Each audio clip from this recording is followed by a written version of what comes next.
Mesdames, Messieurs, merci de nous recevoir chez vous. Avec vous, bien entendu, nous recevons le pasteur Gaspard Obion, leader de l'église Le Son de la Trompette. Avec lui, nous allons aborder les activités de l'église liées à la santé mentale.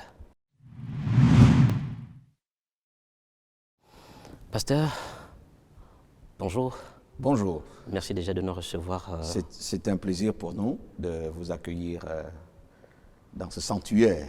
Oui, ce sanctuaire, cette maison de Dieu dont vous êtes le leader, a beaucoup d'activités et aujourd'hui on va aborder vos activités liées à la santé mentale.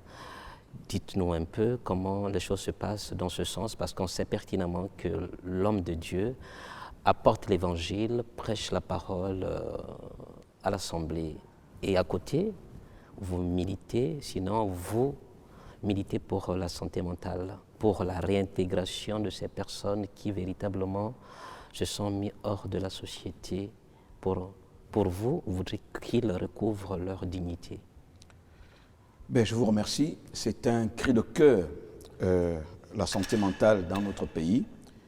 Il y a 7 ans en arrière, je revenais d'une réunion de famille au niveau de derrière l'hôpital de Melaine. Et pendant que j'étais au volant de ma voiture, audiblement, une voix se fait entendre et me dit l'âme d'un fou a la même valeur que l'âme d'un roi.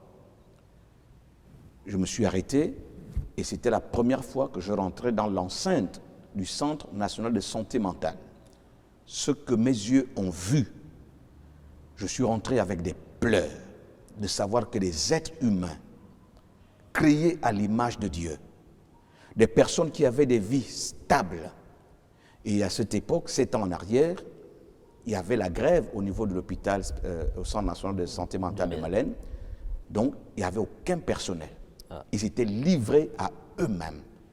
Ceux qui étaient attachés sont restés attachés comme des bêtes. Et le cœur meurtri, je suis donc arrivé le dimanche qui a suivi au sein de ma communauté. J'ai donc partagé cette expérience. Et l'engagement de la communauté a été unanime. Nous ne pouvons plus continuer à regarder nos semblables, notre prochain, marchant nus dans les rues de Libreville, mangeant dans les poubelles, ayant perdu toute humanité. C'est impossible dans un pays de 2 millions d'habitants seulement. Nous ne pouvons pas ne pas chercher une réponse à la cause de la maladie mentale. Justement, donc c'est ce qui fait en sorte que vous puissiez aller vers... Et depuis ce jour, nous avons donc mis en place un programme que nous avons dénommé le programme MATSA. MATSA qui veut dire manifester de l'amour à tous sans appréhension. Et depuis cet instant, nous menons des activités au sein du Centre national de santé mentale. Notre idée au départ était de récupérer tous ceux qui sont errants dans les rues de Libreville, les amener ici, les nettoyer, les habiller, leur donner un repas et les renvoyer dans la rue parce qu'on n'a pas de structure pour pouvoir les accueillir. Et nous avons donc tendu la main d'association avec le Centre national de santé mentale qui nous a accueillis et nous menons nos activités dans ce centre. Lorsqu'il y a des malades errants, nous participons à la récupération de ces derniers pour les interner à Melaine dans un lieu dédié pour que nous puissions librement manifester notre amour à leur égard. Et 2 fois par semaine, mercredi et samedi, nous nettoyons leur espace de vie. Donc, il y a le nettoyage de l'espace de vie. Il y a le nursing, c'est-à-dire nous les lavons, nous les habillons, nous les coiffons. Les femmes viennent faire le manicure, pédicure aux femmes, on les tresse. On offre des matelas pour qu'ils soient dans un environnement sain. Nous nettoyons vraiment, vous le savez, quand quelqu'un a perdu sa raison, les excréments, il les dépose partout. Ouais. Et ils vivent là. Il faut nettoyer ces espaces de vie, il faut les laver, il faut les rhabiller. Nous faisons des dons de vêtements. Et depuis le grand confinement de 2020, nous offrons un repas par jour à plus de 100 malades. Chaque soir, les volontaires Matza préparent et offrent un repas à tous les malades chaque jour, de lundi à dimanche. Nous faisons la lessive de leurs habits, de tout ce qui, de leur espace de vie, c'est-à-dire les draps, les habits, nous les nettoyons, nous les lavons, nous repassons pour qu'ils soient bien habillés. Et aujourd'hui, si vous arrivez à Malène, vous ne saurez pas qui est malade et qui ne l'est pas. En entame de vos propos, vous avez dit que vous avez entendu une voix audible vous dire que l'âme d'un fou a la même valeur que l'âme d'un roi. Qu'est-ce qu'on peut comprendre par cette belle phrase? Cela veut dire que ce n'est pas parce qu'on est atteint de l'affection mentale qu'on n'est plus un être humain. Ce n'est pas parce qu'on est par accident tombé malade de la maladie mentale. C'est une maladie comme tout autre. Or, lorsque vous regardez les systèmes de santé dans le monde entier, l'OMS en a dénoncé, lorsque vous regardez dans nos pays, il n'y a même pas 1% du budget du ministère de la Santé pour traiter les personnes atteintes de la maladie mentale. Ils sont abandonnés à eux-mêmes. Les parents sont désemparés. Les parents ne peuvent rien. Certains sont démissionnaires, d'autres sont désemparés, n'ont pas de réponse. Qu'est-ce qu'il faut faire face à un enfant, un parent qui est agressif, qui est malade, qui se déshabille, qui fait tout sur place? Les parents sont désemparés. Il faut les accompagner. Il faut une réponse face à la maladie mentale. Et nous disons par ce cri, par cette voix, qu'on n'a pas le droit d'abandonner quelqu'un qui est tombé malade. Justement, vous comprenez aisément, pasteur, ça voudrait dire qu'un homme normal est un fou qui s'ignore. 7 ans après, quelles sont les difficultés que vous rencontrez sur le terrain avec ces personnes malades, atteintes de déficience Alors, déjà, notre travail, c'est vraiment manifester de l'amour. Oui. Être à leur côté, leur montrer que leur vie n'est pas finie, qu'ils peuvent guérir, parce qu'on guérit de la pathologie mentale, on guérit de la maladie mentale. Mais pour être guéri, il faut que le médicament, c'est-à-dire le spécialiste du ministère de la Santé, il faut la famille, il faut même le milieu professionnel, parce que nous avons un cas qui a été totalement restauré, guéri, rétabli, il doit reprendre son travail. Mais quand il arrive au travail, dans son service, les regards, on ne lui donne même plus du travail. Il est isolé dans son coin et il a rechuté.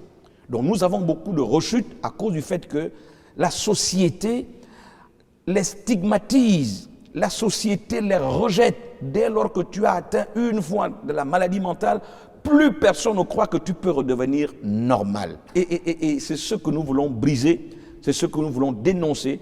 Et il nous arrivait un dimanche, nous les prenons tous. Ils viennent passer le culte avec nous le dimanche, tous les malades.